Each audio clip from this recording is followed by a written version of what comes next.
In this lecture, we're going to introduce the different strain measures that are used in continuum mechanics.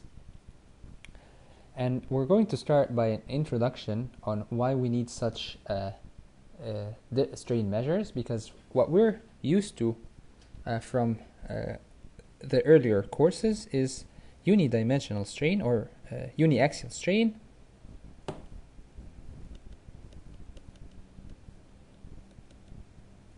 which, as you studied in earlier courses, is equal to the delta over L naught, where I have an object.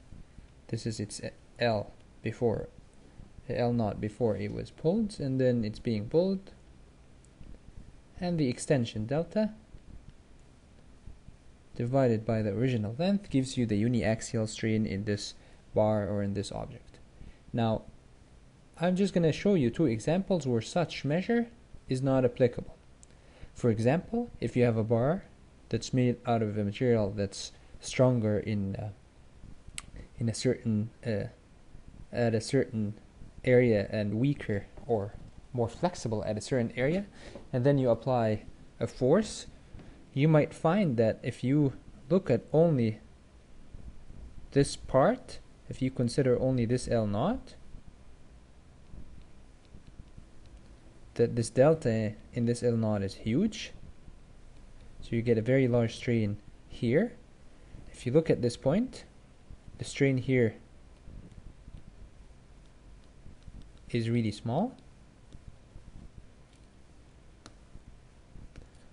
So depending on where you calculate your delta and where your L naught is, you will get different measures. And if you calculate the average delta and the average, if you calculate this delta and this L naught, you'll get even a different number from any particular strain measured at a particular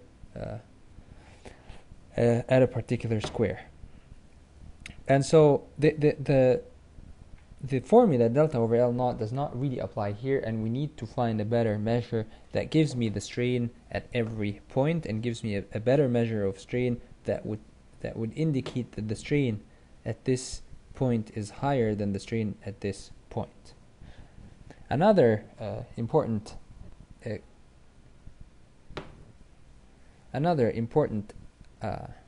counter example where just delta over L does not work, if you're when the object is rotating while being stretched. So let's say this is a bar originally oriented in this direction, and as you pull it, it's rotated by an angle theta.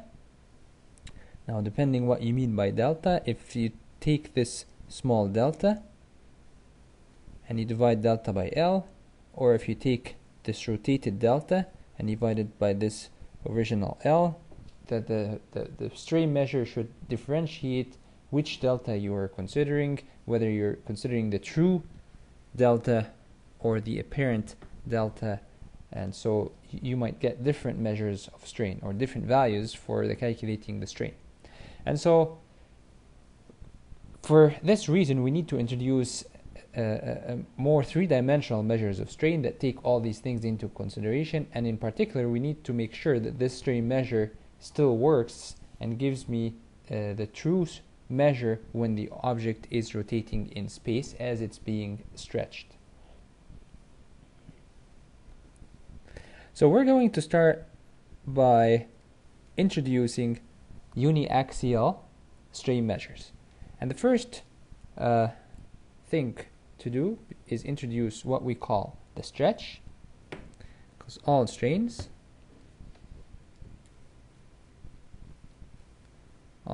measures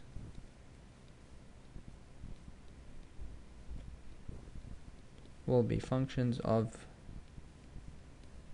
what we call stretch.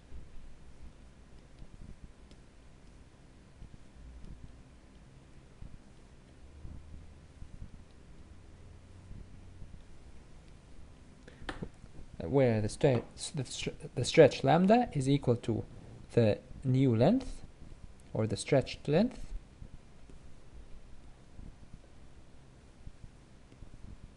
is L divided by the original length.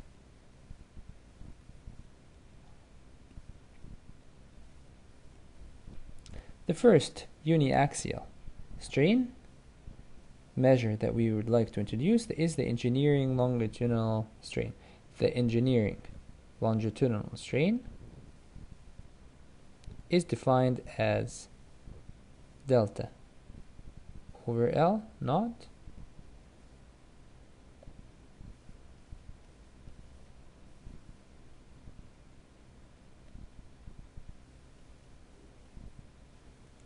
delta over L naught, which is equal to L minus L naught over L naught, which is equal to lambda minus 1. So the engineering strain is equal to lambda minus 1. Another measure is the true or logarithmic strain. The logarithmic strain, which sometimes referred to as true, is defined as the logarithmic strain of L over L naught, which is equal to the logarithmic strain of lambda. Now, while people use the name true to describe the strain, it doesn't mean that the other strains are wrong or false. It's just this terminology is used because it turns out that this measure of strain is has a very unique and nice property, is that the true strain is additive.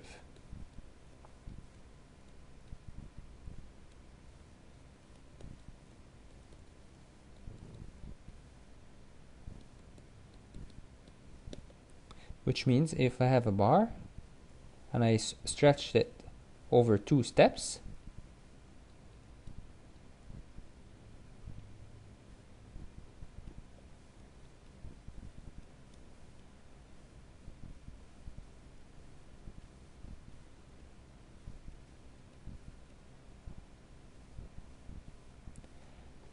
and I calculate the strain between those two, epsilon true is equal to the logarithmic strain of L1 over L naught.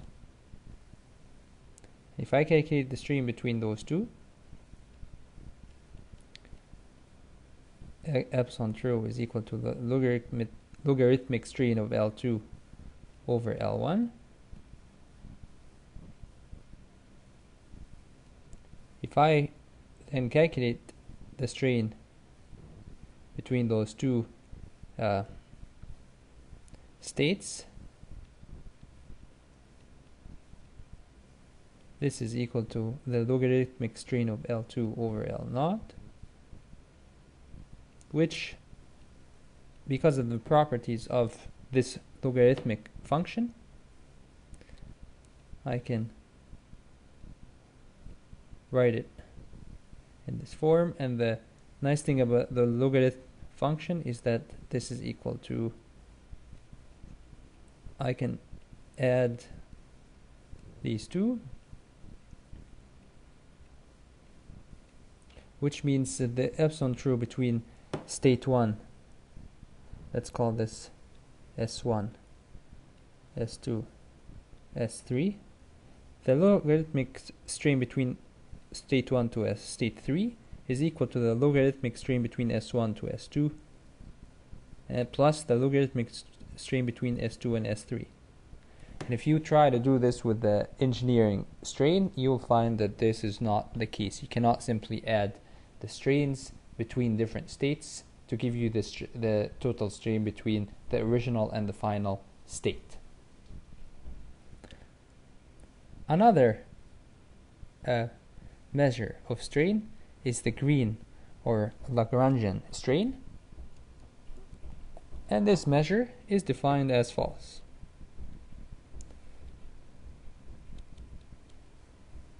Half L squared minus L naught squared divided by L naught squared, which is equal to half lambda squared minus 1.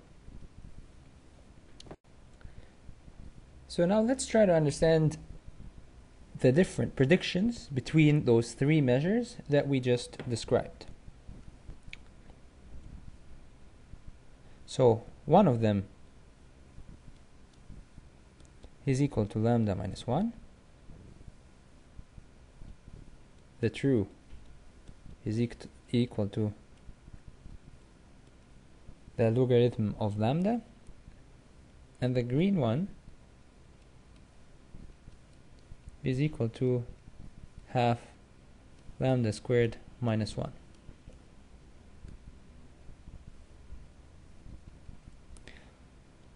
When lambda is close to 1,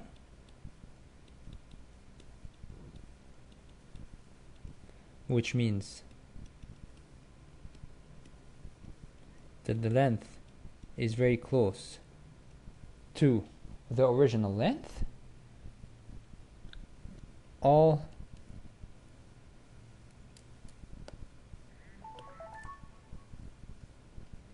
these measures give very close predictions to the strain.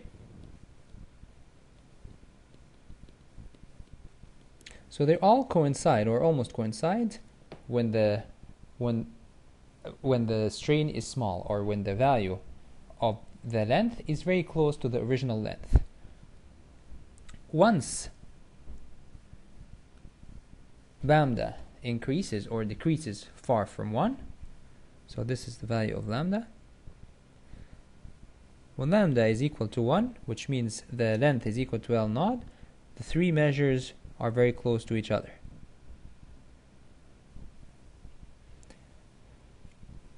This is the strain measure. So the strain predicted when lambda is equal to 1 is equal to 0.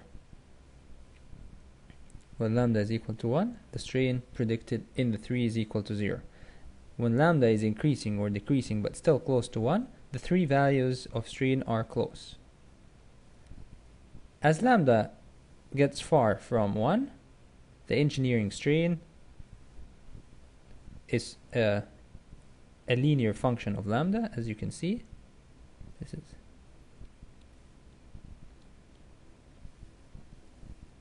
linear function of the stretch. The green strain is a nonlinear function of the stretch, and this gives me this curve. This is the epsilon green. And the logarithmic strain is the third curve, or the true strain is the third curve. So when lambda is far from 1, we get different predictions for the values of the strain. And depending on your material, you choose a particular strain measure that's adequate for your material. So those uniaxial strain measures, as we said, only apply for bars that are being stretched and they're not rotating as you're doing stretching. For a continuum, these strain measures are extended to such that the strain measure in a continuum is measured using a matrix. So what we're interested in is if I have a continuum and I have a material vector in this continuum that's equal to dx, after deformation, this material vector is now equal to small dx, and if this is the original vector, I'm interested in the change in dx that caused this that caused the capital Dx to become small dx, and this small vector that describes the change is equal to epsilon dx. This epsilon dx is equivalent to delta in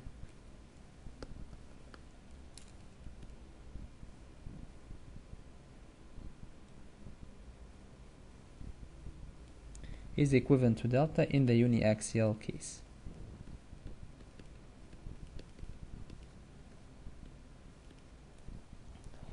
So we are interested in finding this matrix that would give me the epsilon dx that corresponds to the change in the vector dx, in the original vector capital Dx, such that dx becomes the small dx. And the first strain measure, three-dimensional strain measure that we use is what we studied earlier, which is equal the small infinitesimal strain tensor, which is, as we studied, is equal to half. It's the symmetric part of the gradient of displacement tensor, which is half gradient of u plus the transpose of the gradient of u. And because this is the symmetric part, this matrix is symmetric. Let's understand this matrix using an example, or how to form this matrix using an example. Let's say I have an object where originally the coordinates of this object were given by x1, x2, x3, and after deformation the object has a different shape, where now the new coordinate x1 is a function of the old coordinate x1, capital X1,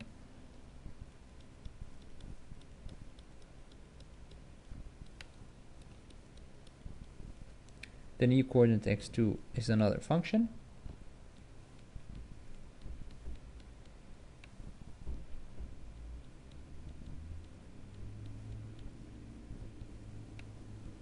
and the new coordinate x3, let's say, does not change.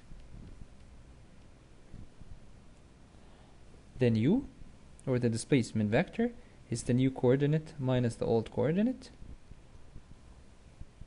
which gives me the following three components. Small x1 minus capital X1 will give me 0.1 x1 plus 0.5 x1 squared plus x2. The second component is x2 minus x2, 0.05 x2, capital X2, plus 0.5 capital X2 squared. x3 minus x3 gives me 0. So this is the displacement vector, which is equal to the three components u1, u2, u3. So give me the coordinates of the point. If you tell me the original coordinates of the point x1, x2, x3, I can tell you where in the deformed shape this point is, and I can tell you at this point also what the displacement vector has been.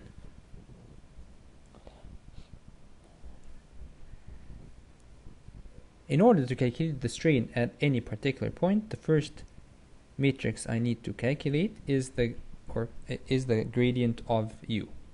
The gradient of u has components of the form partial ui by partial xj, where I is the row and j is the column. So the first component is partial u1 by partial x1. So this is u1 by partial x1, which gives me partially 1 by partial x1. Let's just write it. So u1 is equal to 0.1 x1 plus 0.5 x1 squared plus x2. So partial u1 by partial x1 will be equal to 0.1 plus 2 multiplied by 0.5 multiplied by x1. So this will be 0.1 plus 2 multiplied by 0.5, that's 1, plus x1.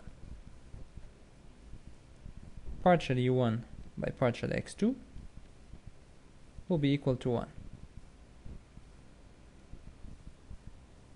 This will be equal to 0. And this will be equal to 0. And so on. This will be partial u2 by partial x2.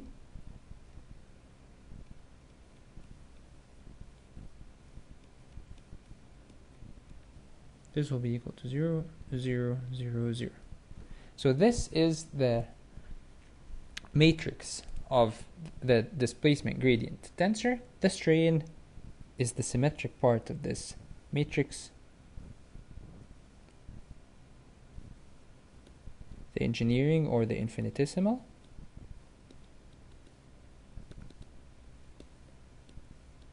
is equal to half this matrix above plus its transpose. Take that matrix, take its transpose, and add them together, divide by 2, and you get the engineering, or the engineering strain, or the small. It's also called the small infinitesimal strain matrix. So let's try to understand what the function of this matrix. The first function is the following. The diagonal components, as we studied when we studied the gradient of the displacement tensor, when we studied the gradient of u, these diagonal components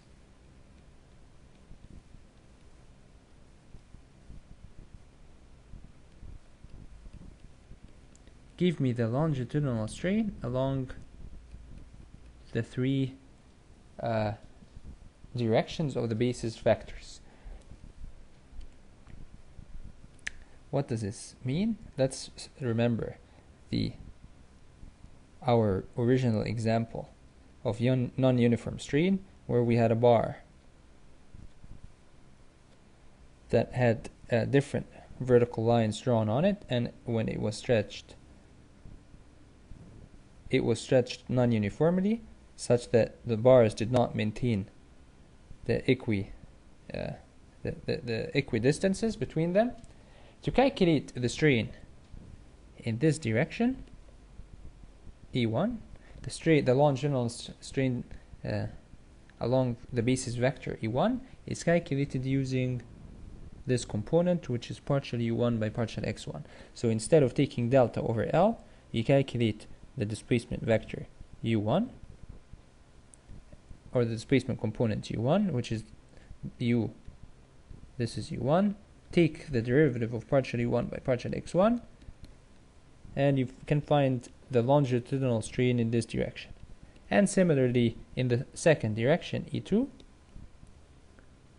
the longitudinal strain along the direction of E2 is calculated using this component, and the longitudinal strain along the third direction is calculated using this component. And all these three components give you the engineering strain, which what we defined as delta over L for uniaxial case, the engineering strain, the engineering longitudinal strain along those three major directions. Now, if I have a vector, if I have a general vector, it's not, I would like to find the strain along the longitudinal strain in this direction, then what I need to do is first find the change. The change is, of course, as we said, is equal to epsilon delta x, and then we need to take, of course, the component along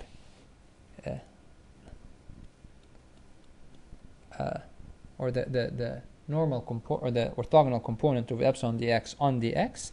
So that will give me epsilon dx dot dx, and the dot product is it doesn't, the order is not important. I can take dx dot epsilon dx or epsilon dx dot dx, give me the same value. And we need, of course, to normalize because dx might have been not a normal vector.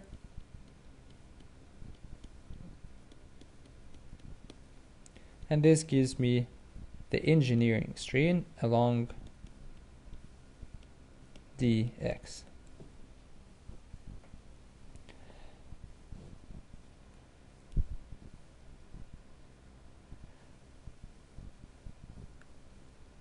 The shear strain, the engineering shear strain between basis vectors, gamma 1, 2, gamma 1, 3, gamma 2, 3. These are the shear strains that we studied in first year statics,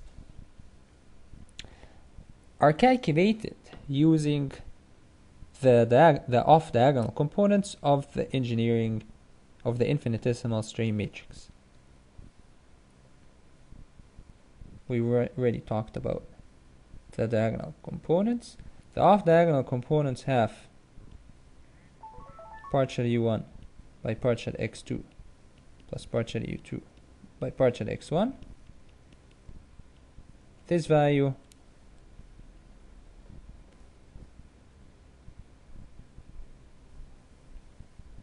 is this value, which gives me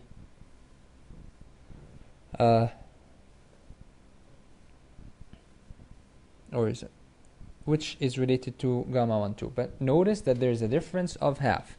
There's a half here in the definition of epsilon 1, 2. So notice that epsilon 1, 2 is equal to the engineering shear strain divided by 2.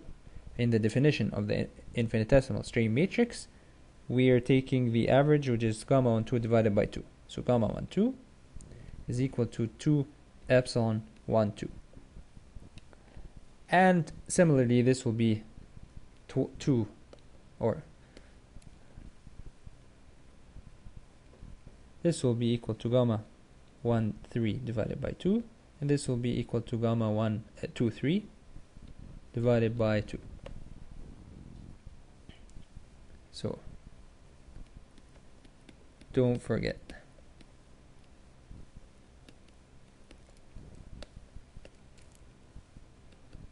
the half.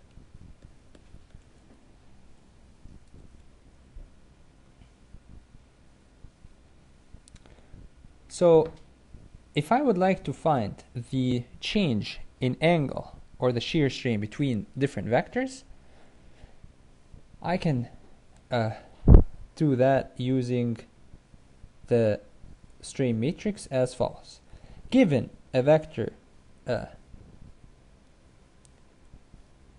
dx and dy before deformation, half the difference between the dot product before, or half the difference between the dot product after deformation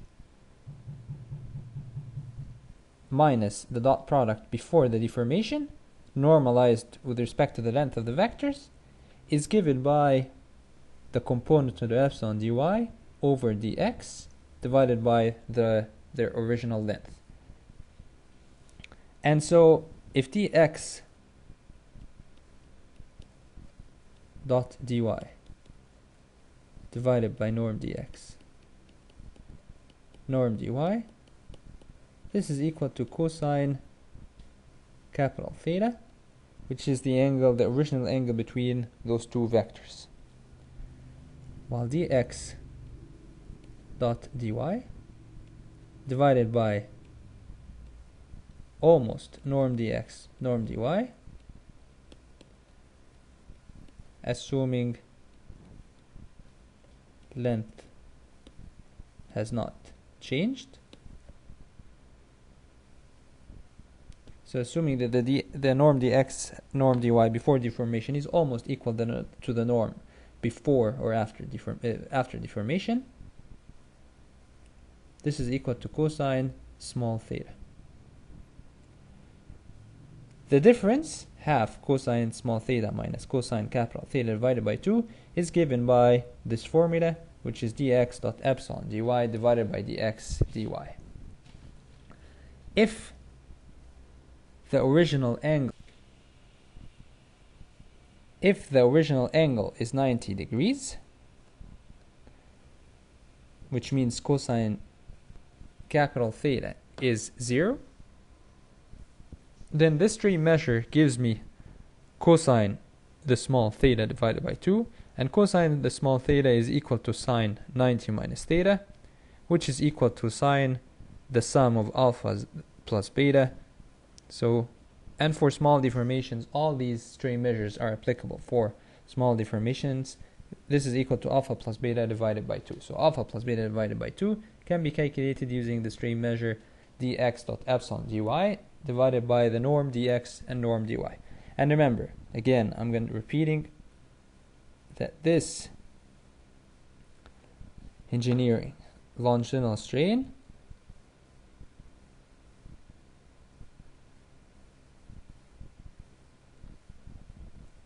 gives me the engineering strain, engineering longitudinal and shear strains for small deformations. Because it's applicable for small deformations, that's why I'm able to make those assumptions of assuming that capital dx, or the norm of dx, is almost equal to the norm of small dx, which means things do not really change their length that much, and that sine alpha plus beta is almost equal to alpha plus beta.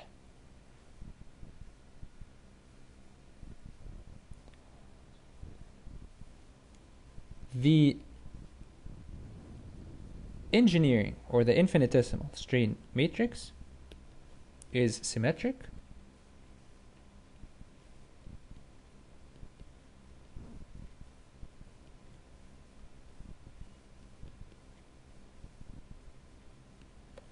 which means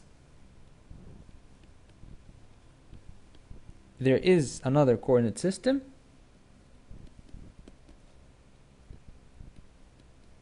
and in this new coordinate system the representation of this matrix is diagonal, and this new coordinate system is made out of the eigenvectors of the strain matrix, and the diagonal components are the eigenvalues of the strain matrix.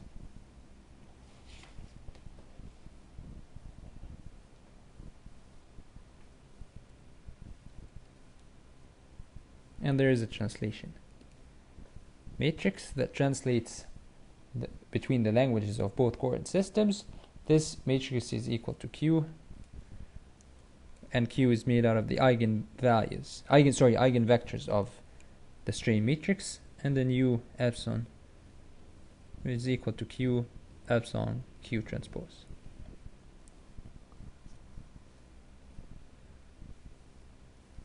The volumetric strain, another use of this strain matrix is that the trace of epsilon, which is equal to I1 of epsilon, gives me a volumetric strain in the case of small deformations.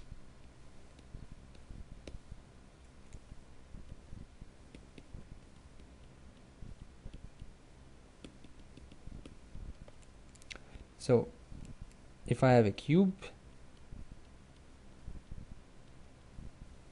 and this cube has length 1, 1 and 1 before deformation in the directions 1, 2 and 3, after deformation this will be equal to 1 plus epsilon 1 1, this will be equal to 1 plus epsilon 2 2, because epsilon 2 2 is equal to delta 2 over L, and L is 1.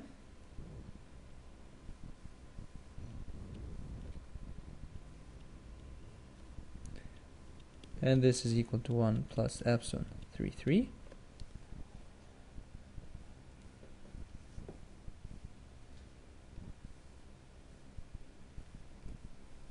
Delta volume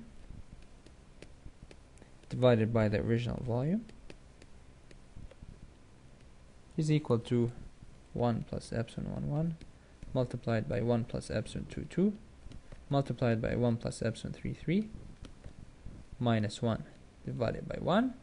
And again, since we are utilizing small deformations, I can take the small values and ignore them and assume that this is equal to epsilon 1, 1 plus epsilon 2, 2 plus epsilon 3, 3.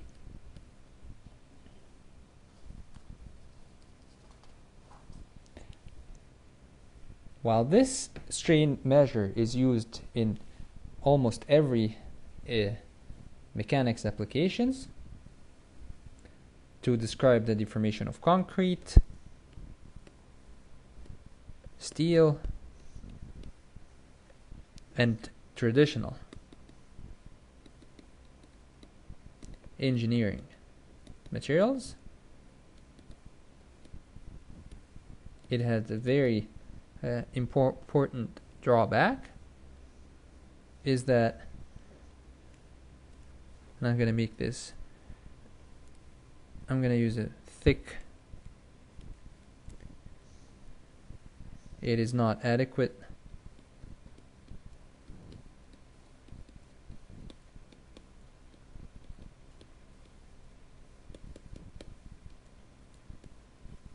under rotations. Why? Let's see an example. Let's say that I have a deformation characterized by a rotation matrix.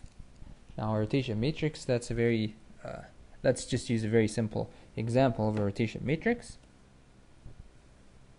Q is equal to cosine theta, sine theta 0, negative sine theta, cosine theta 0, 0, 0, 1. Basically, I have an object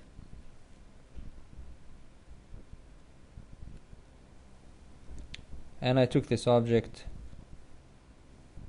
and rotated it with an angle theta.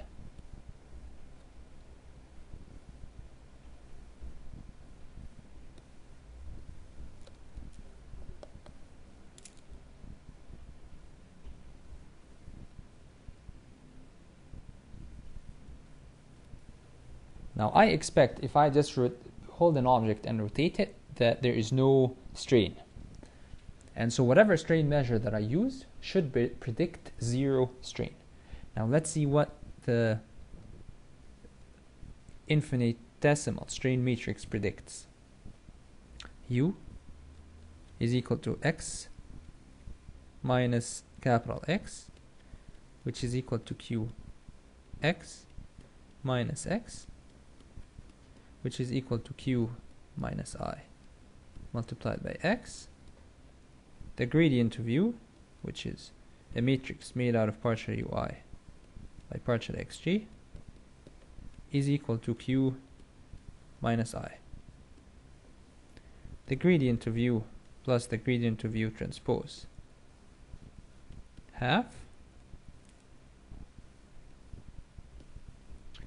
will be equal to half Q minus I plus Q transpose minus I, which when you calculate the different components, because I have Q, this will be equal to the following: cosine theta minus 1, 0, 0, 0, cosine theta minus 1, 0.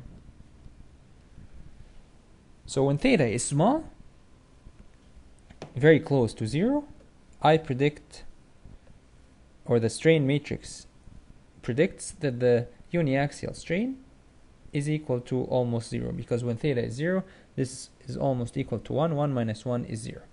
But once theta is huge or large, 10 degrees, 20 degrees, or even 8 degrees, this matrix will start predicting strains even though the object itself is not being strained. It's basically simply rotating in the space.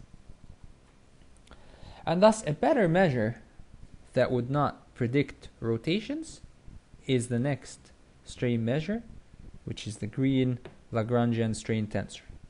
Now the green Lagrangian strain tensor is defined as follows. You calculate the gradient of u as before, and then the green Lagrangian strain tensor is defined as the gradient of u plus the transpose of the gradient of u plus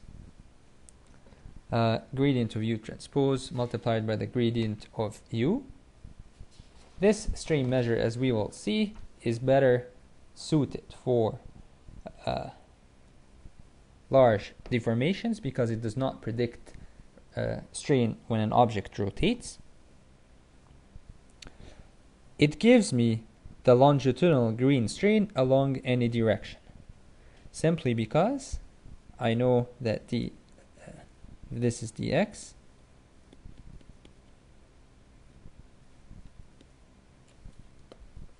after deformation, if this vector becomes small dx, this is epsilon dx. If I take dx dot epsilon dx, I'm taking the longitudinal component along dx, so this gives me the green strain along the direction of dx. Half the difference between the dot product after deformation and the dot product before deformation, normalized with respect to length, is also given by this formula, dx dot epsilon dy divided by norm dx norm dy. It's a symmetric matrix. Since it's a symmetric matrix, there is a coordinate system in which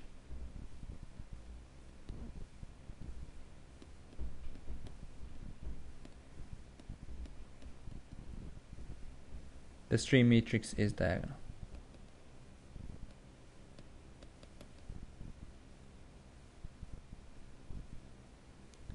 Behavior under rotations.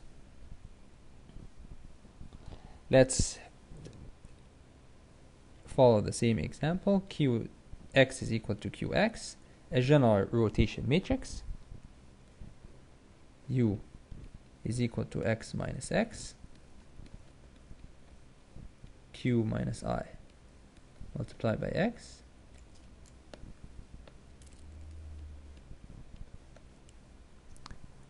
The gradient of u is equal to q minus I.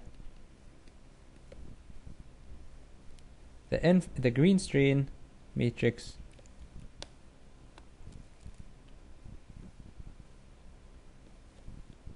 is equal to half the gradient of u, q minus I, plus the gradient of u transpose, which is q transpose minus I, plus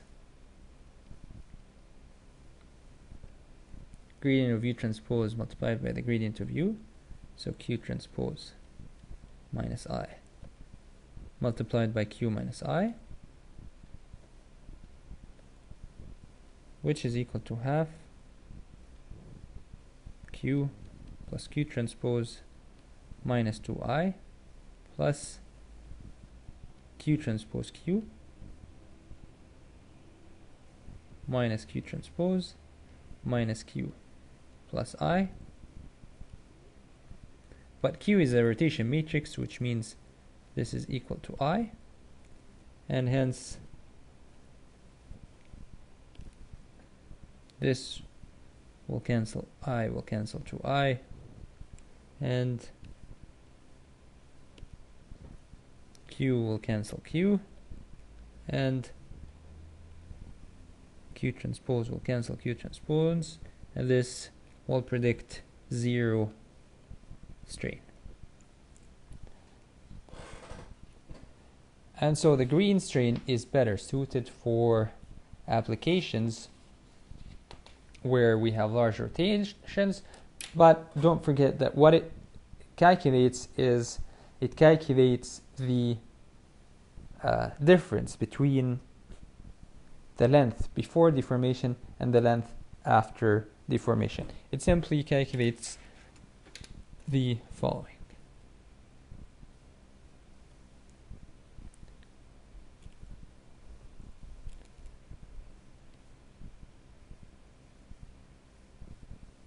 What it calculates is the green strain.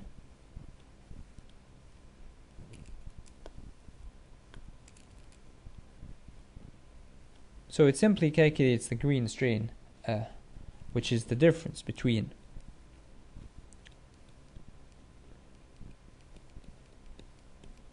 basically the difference between the square of the length before and the square of the length after deformation, which, if you say that the length is equal to dx dot dx minus dx dot dx divided by norm capital dx norm capital dx,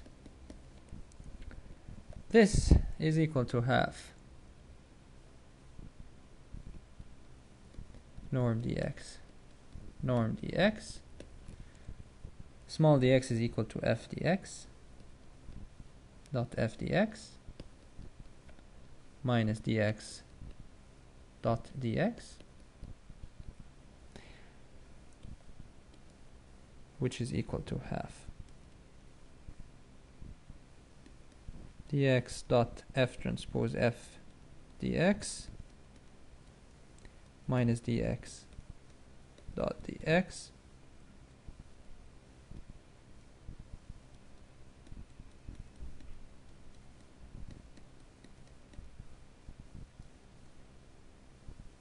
which is equal to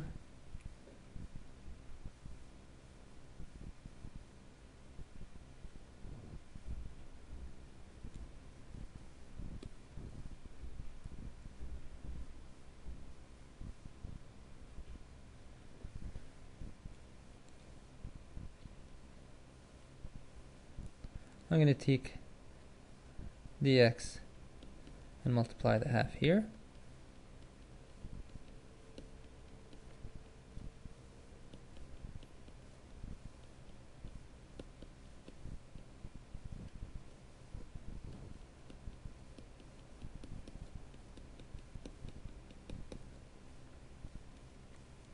I'm going to take the capital dx dot half f transpose f minus I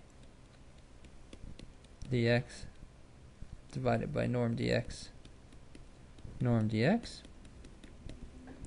and this is my green strain tensor.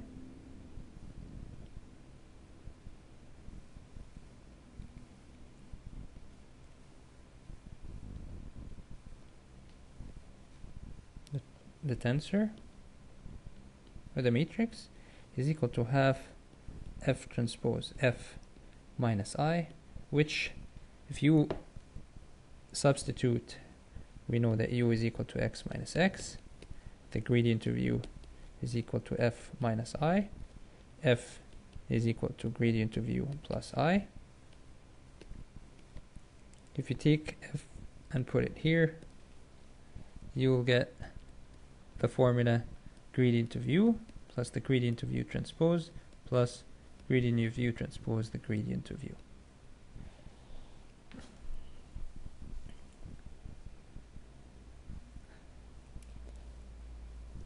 In the remaining part of this lecture, we are going to cover some examples to show how we can use those strain measures, what they are used for, how to calculate strain in a continuum, and on a surface of an object.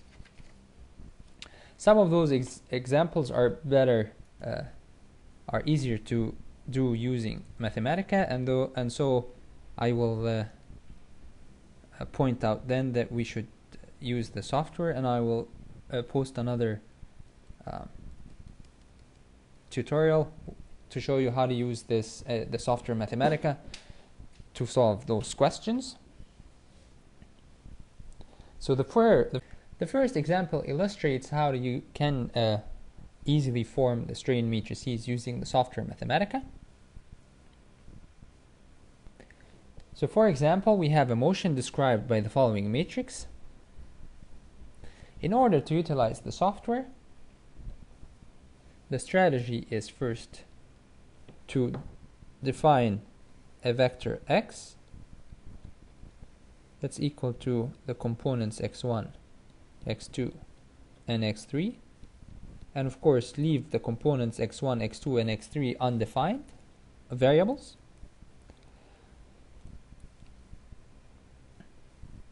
Then define the deformed vector, or the deformation function x, which is equal to small x1, small x2, small x3. x1 is given as 1.2 capital X1 plus 0.2 capital X2 plus 0.2 capital X3.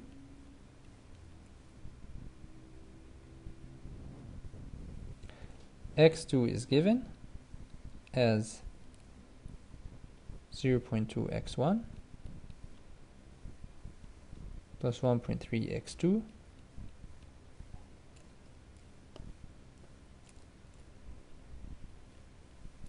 plus 0.1 x3, and the third component of the deformation is given as 0.9 x1 plus 0.5 x2 plus x3.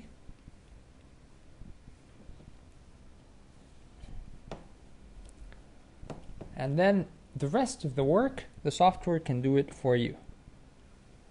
You can define the vector u as the vector x minus the vector capital X. If you just write u is equal to x minus x, the software will automatically calculate, will take this vector and subtract this vector, and will give you the gradient of u. Will give you, the displacement vector u. To calculate the gradient of u, we need to form partial ui by partial xj, where I is the row and j is the column. Now to form this matrix, you can use the table command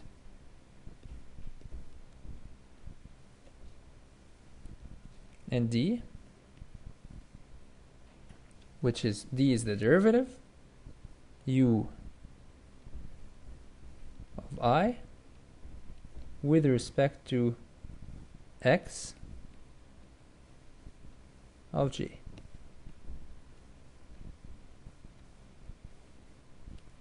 Where I is the row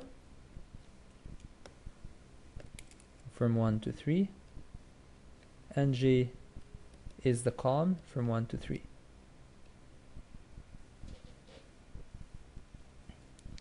And epsilon, the infinitesimal, is simply equal to half.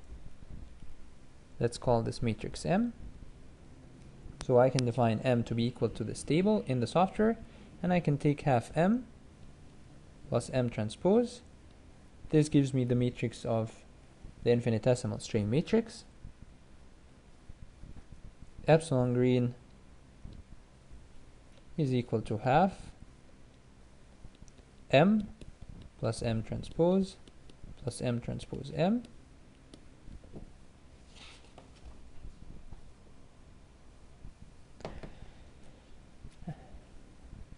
The problem then asks for the following.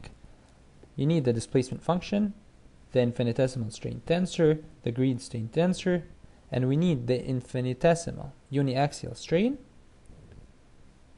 along the direction of the vector u, and the uniaxial green strain along the direction of the vector u as well. So I have a vector u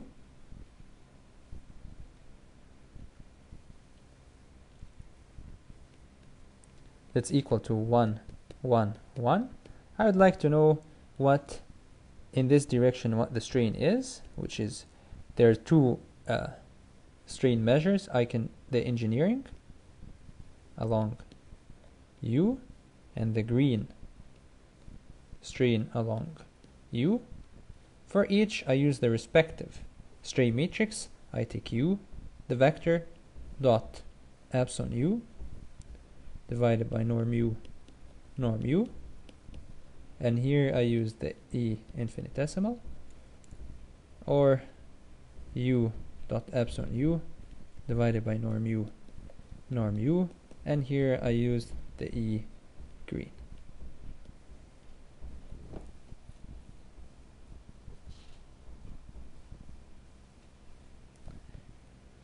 And I'm going to show you using Mathematica in a different tutorial how to quickly do this problem. In the next problem, we have a cube of unit dimensions, and it undergoes a rigid body rotation in R3 of 20, then 20, and then 30 around the basis vectors E3, E2, E1. So I have an object. It rotates Q1, which is a rotation of 20 degrees around E3, 0, 0, 1.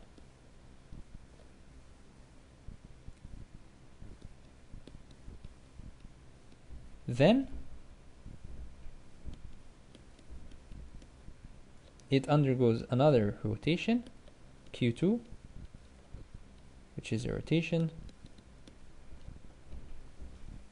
of 20 degrees around E2, and E2 is 0, 1, 0. And then it undergoes another rotation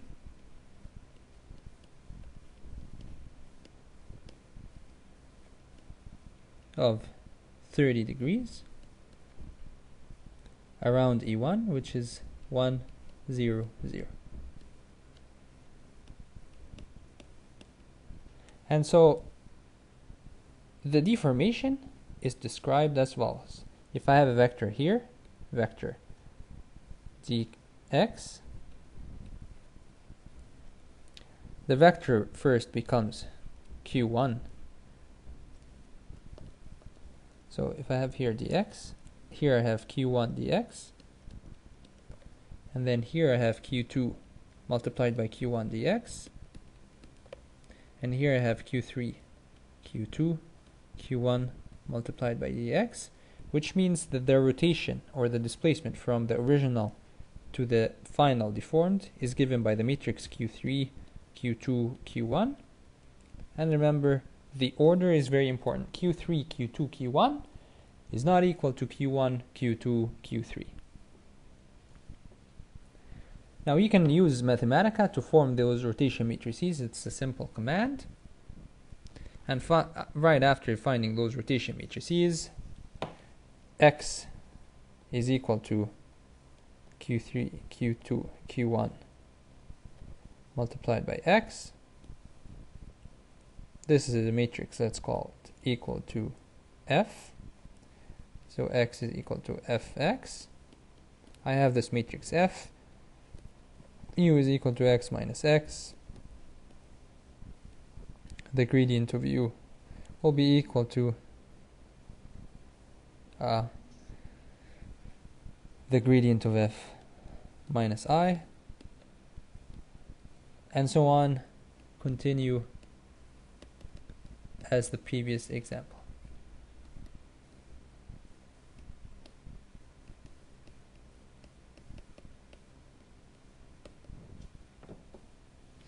I'm just for terminology, to be consistent, I'm gonna call this matrix. I'm not gonna give any actually. This is a function of f, and this is a function f of capital X, and I'm gonna form the matrix f, which is equal to partial xi by partial xj. Just for terminology, because I don't use the gradient of f, I put f as the gradient of the as the deformation gradient.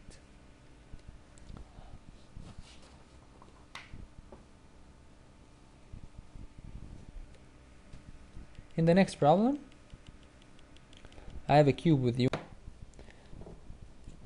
which undergoes uniform shearing motion of an angle theta in the direction of E1 and perpendicular to E2. So I have an object.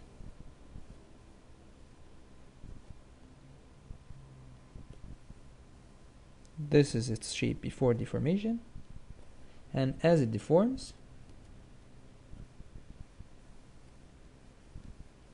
it undergoes a uniform shearing deformation of an angle theta in the direction of E1 and perpendicular to E2. So it's moving in this direction with an angle, a shearing angle theta. We need to find both epsilon green and epsilon small or infinitesimal, those matrices, and we need to know when are they close to each other, at what angle will these matrices be close to each other, and of course at larger rotations, at larger angles, these matrices will start deviating from each other, and we should use, at larger deformations, we should use green and not use the small. So if I to calculate these matrices,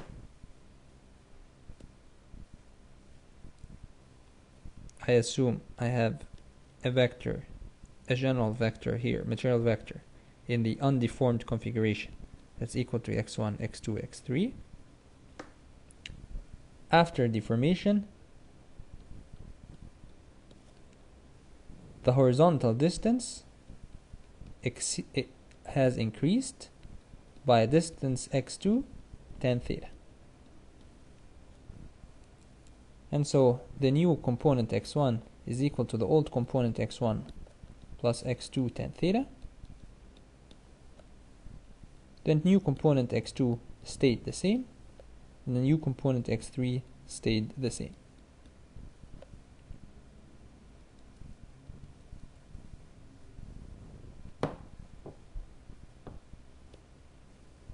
The displacement vector, which is equal to the new minus the old, will be equal to x2 tan theta, and everything else is 0. The gradient of u, the table made out of partial ui by partial xj, partial u1 by partial x2 is tan theta, everything else is zeros.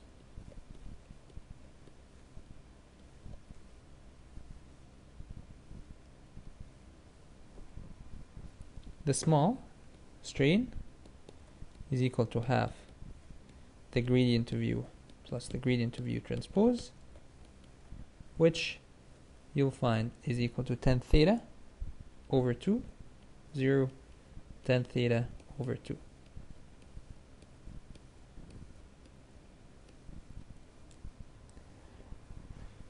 E, the green strain tensor, is equal to half gradient of u plus the gradient of u transpose plus the gradient of u transpose gradient of u will be equal to 0 tan theta tan squared theta over 2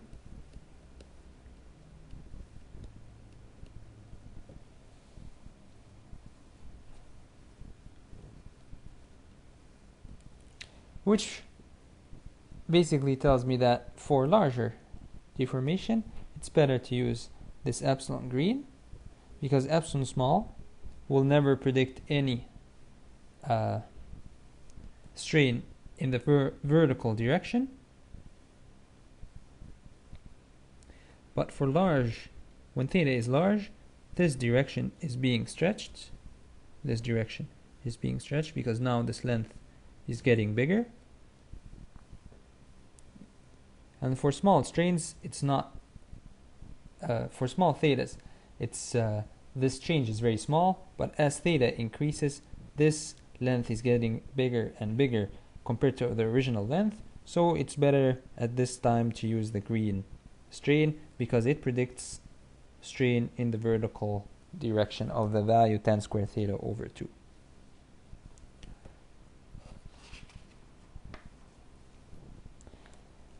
The next example explains what does it mean that the strain matrix is symmetric.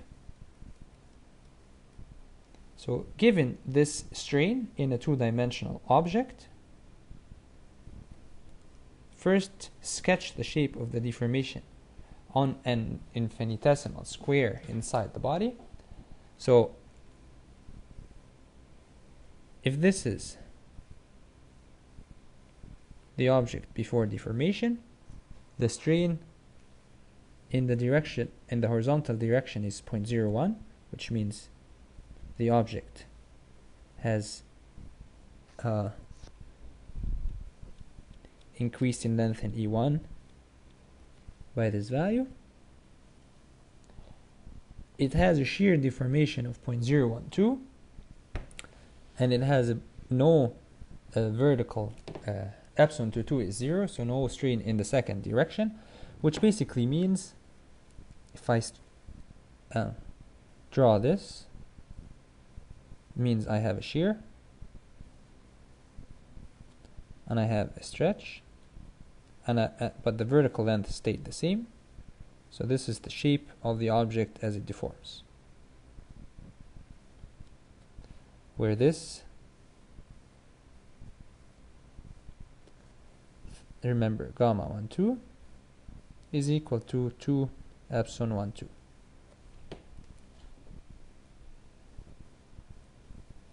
Find the principal strains in the principal directions and sketch the shape of the deformation on an infinitesimal square in a coordinate system aligned with the principal directions. So find the eigensystem of epsilon,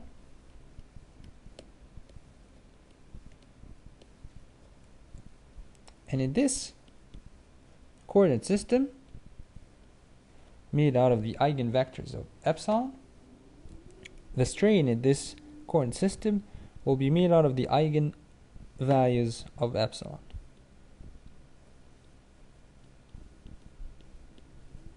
So if I take a cube oriented with this direction,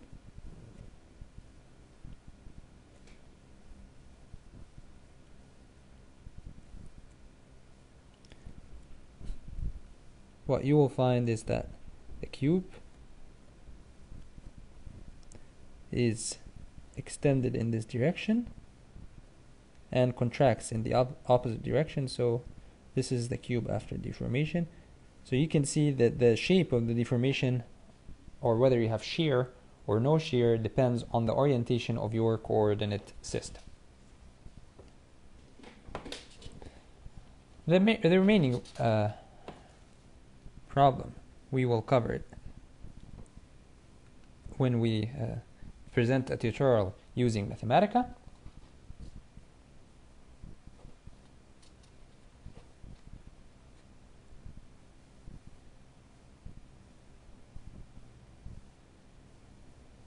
And same with problem 7. The one problem that I'd like to cover, and the last problem that I'd like to cover in this chapter, is using strain rosettes on surfaces. So in general, when I test specimens in a lab under a general state of stress, I'm interested in strain on the surface. And on the surface is a two-dimensional. I can look at it as a two-dimensional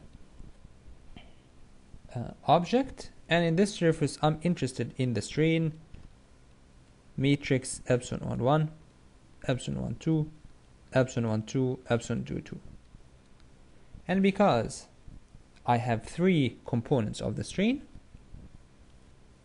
1, 2, and 3, I'm interested in forming three equations and three unknowns to find those three strains.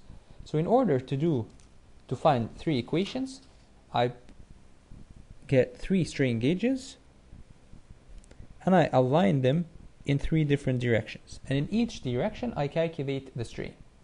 Since I have the strain in the longitudinal direction in three different directions, I have three values, or from those three values, I calculate, I form three equations, and those three equations are used to give me the three values of the unknown strain matrix.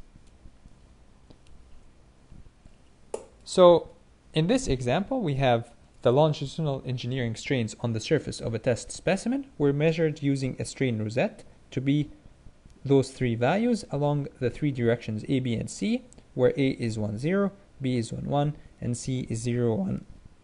So this is the vector A, this is the vector B, this is the vector C. A is 1, 0, B is 1, 1, C is 0, 1. We need to find the strain matrix.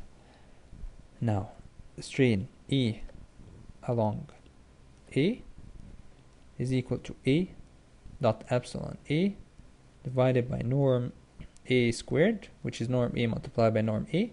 A is equal to 1, 0. Epsilon is equal to epsilon 1, 1, epsilon 1, 2, epsilon 1, 2, epsilon 2, 2, multiplied by 1, 0, divided by 1.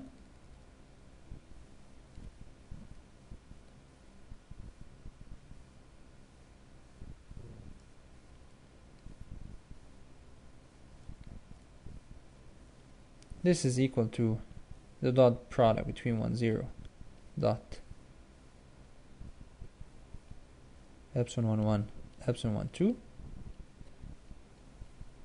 This is equal to epsilon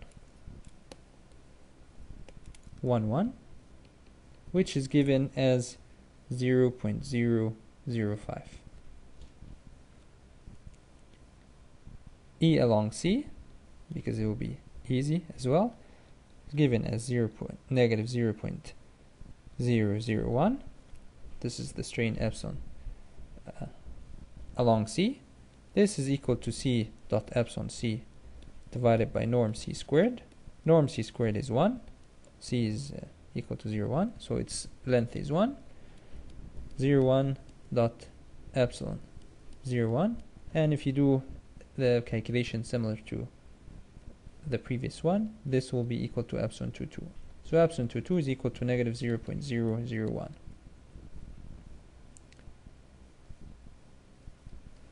I'm left with the third equation, E along B. E along B is given as 0.002.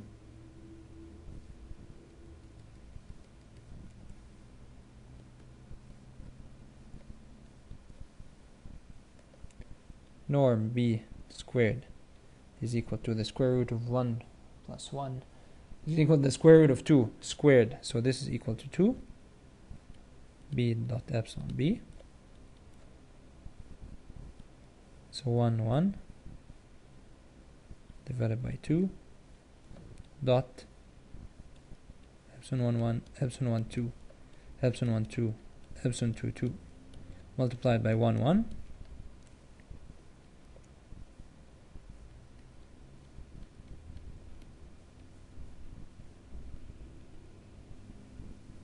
Epsilon 1, 1 plus epsilon 1, 2, the row multiplied by the column, epsilon 1, 2 plus epsilon 2, 2. Taking the dot product, 1, so this will be equal to half, epsilon 1, 1 plus epsilon 1, 2 plus epsilon 1, 2 plus epsilon 2, 2. And we already calculated epsilon 1, 1 and epsilon 2, 2.